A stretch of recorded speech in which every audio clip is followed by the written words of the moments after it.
नमस्कार दोस्तों, गौरांग शाह बात कर रहा हूँ जियोजित फाइनेंशियल सर्विसेज की तरफ से। और बाजार इस हफ्ते का ब्यौरा लेकर के आप सभी के सामने उपस्थित हूँ। इस सोमवार की सुबह करीबन 10 बजे का समय हो रहा है। आगे बढ़ने से बाजार के कुछ स्तर बता देता हूँ आपको। पहले सेंसेक्स में करीबन 50 अंकों की बढ़त, स्तर है 80,465 का। निफ्टी में 30 पॉइंट की बढ़त, 24,575 का स्तर है। और बैंक निफ्टी में 75 अंकों की गिरावट है, 50,470 का स्तर है बैंक निफ्टी का।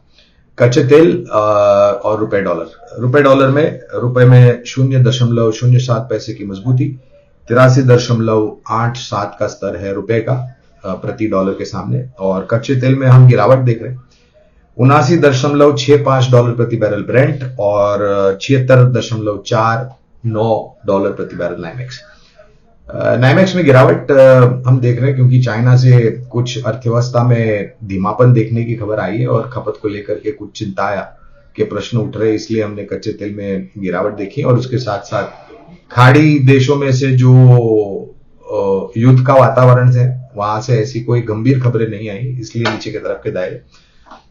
रुपए और डॉलर के सामने दोस्तों, पिछले हफ्ते हमने बताया था शायद थोड़े बहुत मजबूती रुपए में देख सकते हैं, और ये मजबूती इस हफ्ते भी बढ़ सकती है।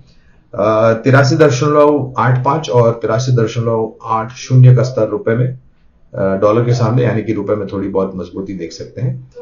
और अब आते हैं शेयर बाजार के ऊपर दोस्तों। पिछले हफ्ते बुधवार को हम आपसे जुड़े थे और हमने पिछले हफ्ते कुछ स्तर बताए थे। 23,900 का स्तर नीचे की तरफ पहला निचला स्तर था, और दूसरा निचला स्तर था 24,100 का। ऊपर की तरफ 24,400 और 24,500। और हमने ये बताया था कि हमें लग रहा है कि शायद ऊपरी तरफ के पड़ाव और बढ़ सकते हैं। और पिछले हफ्ते का आखिरी दिन शुक्रवार बहुत ही शानदार बढ़त के साथ बाजार ने बंद दिया।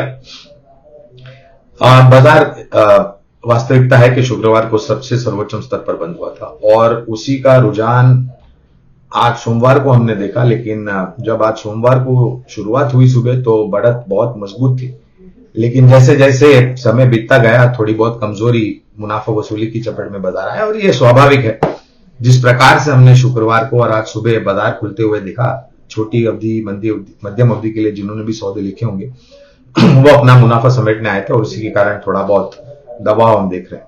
लेकिन रुझान को लेकर के हम काफी सकारात्मक नजरिया लेकर के चलते हैं।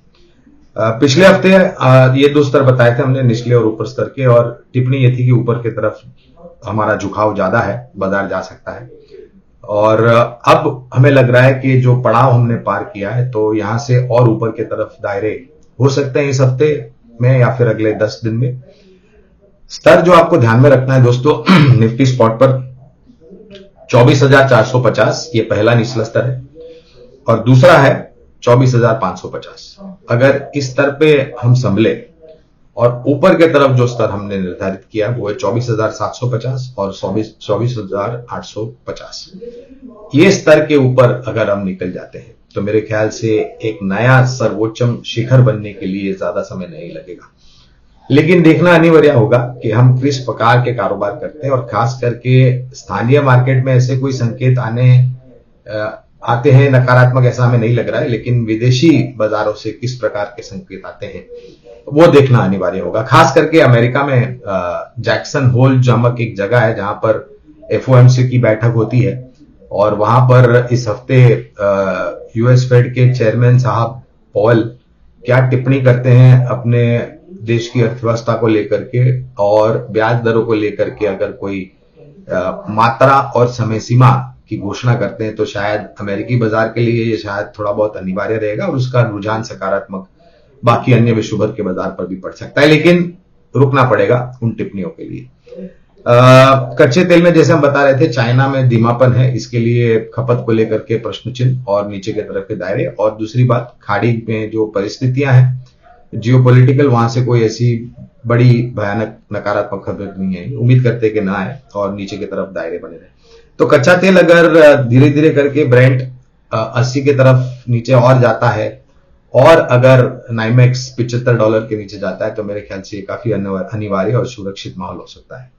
पहली तिमाही के नतीजे निर्णायक तरीके से पूर्ण हो चुके हैं पिछले हफ्ते। इक्का दुक्का कंपनियां शायद इस हफ्ते घोषणा करेंगी, लेकिन उसके बाद पूर्ण रूप से समाप्ति पहले तिमाही के नतीजों की इस नए वित्तीय वर्ष 2025 के लिए।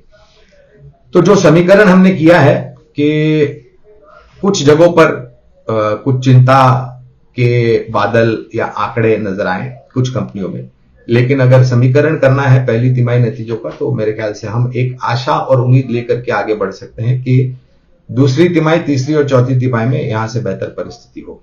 एफओएमसी की बैठक की तो चर्चा कर ली हमने, और शायद हमारा आकलन ये कहता है कि पॉवेल साहब वही टिप्पणी करेंगे जो हमने सुनी है कि आंकड़ों पर निर्भर रहेगा, परिस्थितियों पर निर्भर रहेगा और महंगाई दर पर निर्भर रहेगा, और रोजगार को लेकर के क्या आंकड़े आते हैं उस पर निर्भर रहेगा। जहां तक रहा सवाल हमारे देश के बाजार का, तो आज अगर हम 24,625 के पार निफ्टी स्पॉट पर जाकर के बन देते हैं तो ये जो ऊपरी स्तर हमने बताया दोस्तों, वहां पर जाना मेरे ख्याल से बहुत ज्यादा समय नहीं लगेगा, लेकिन अनिवार्य और जरूरी और महत्वपूर्ण ये है कि क्या हम ऊपरी पड़ाव को पार करके बन देते हैं। हम ये नहीं कहते कि बहुत ही आपको जल्द ये सब स्तर देखने मिलेंगे, समय लगेगा, और हमेशा हम ये कहते हैं कि बाजार में समय बड़ा बलवान होता है। अगर आपने अच्छी कंपनी में निवेश किया है और अपने लंबी अवधि के लिए निवेश किया है तो बाजार में हमेशा आपको अपने निवेश के ऊपर रुपया कमा के दिया है, मुनाफा कमा के दिया है। तो ये आपके ऊपर निर्भर है आप कैसी कैसी कंपनी में। दूसरी बात दोस्तों, जो जुलाई का आंकड़ा नए निवेशकों का खाता खुलने का आया है, उसमें एक नया सर्वोच्च स्तर हमने देखा है, जो रिटेल इन्वेस्टर का बेस है वहां पर।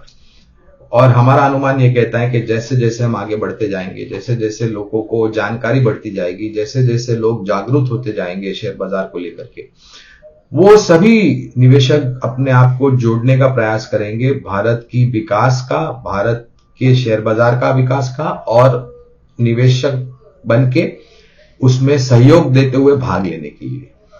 तो अगर ये रिटेल निवेशक का यानी कि छोटे या मझौले निवेशक की जो संख्या है वो निरंतर आने वाले महीनों में और नए तरीके से जुड़ती जाती है और वो जो स्तर है एक नया सर्वोच्च स्तर बनते जाएगा, तो शायद जो डर का आभास होता है विदेशी संस्थागत निवेशकों की तरफ से बिकवाली का, वो मेरे ख्याल से थोड़ा बहुत विराम ले लेता है।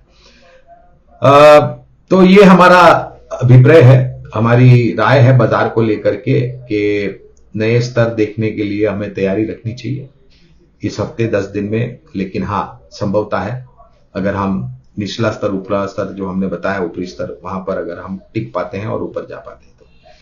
और हमेशा इस प्रकार के बाजार में रणनीति, पिछले हफ्ते भी हम जब बुधवार को जुड़े थे तो हमने आपको 2 स्तर बताए थे 23,900, 24,100 नीचे की तरफ और 24,400, 24,500 ऊपर की तरफ, और पार हुआ। तो आज वास्तविकता है कि हमने 24,600 के पार के भी स्तर देखे, हालांकि हम फिलहाल 24,575 के आसपास काम कर चले।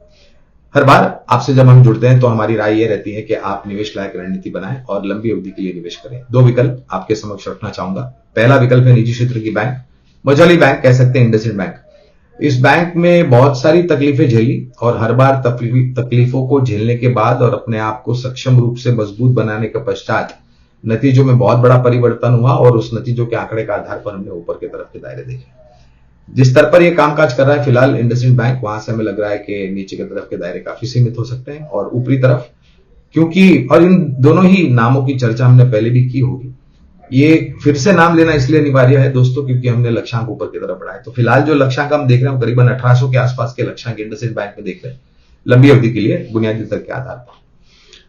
दूसरा विकल्प है एक Majhauli company capital goods engineering क्षेत्र से जुड़ी हुई और बहुत ही शानदार रुझान पिछले साल भर में देखा है और उसका कारण यह है कि नतीजों में निरंतर सुधार, चौतरफा फैला हुआ कारोबार, चौतरफा योगदान बैलेंस शीट पर और ऑर्डर बुक को लेकर के, अपनी क्षमता को लेकर के, अपनी अनुभव को लेकर के, अपने परिणामों को सुधारने की गति को लेकर के हमने देखा है कि बहुत ही शानदार।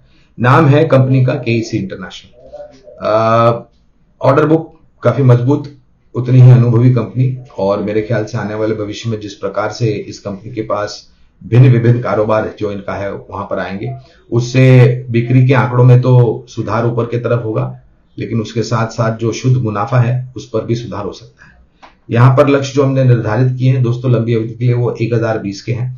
लेकिन इतना मेरे ख्याल से बताना अनिवार्य होगा हमारे लिए कि ये सब लक्ष्यांक जो है ये अनुमानित लक्ष्यांक है आने वाले नतीजों के आधार पर। नतीजे अगर अच्छे आते हैं दोस्तों तो स्वाभाविक है इन लक्ष्यांक को हम ऊपर की तरफ लेके जाएंगे।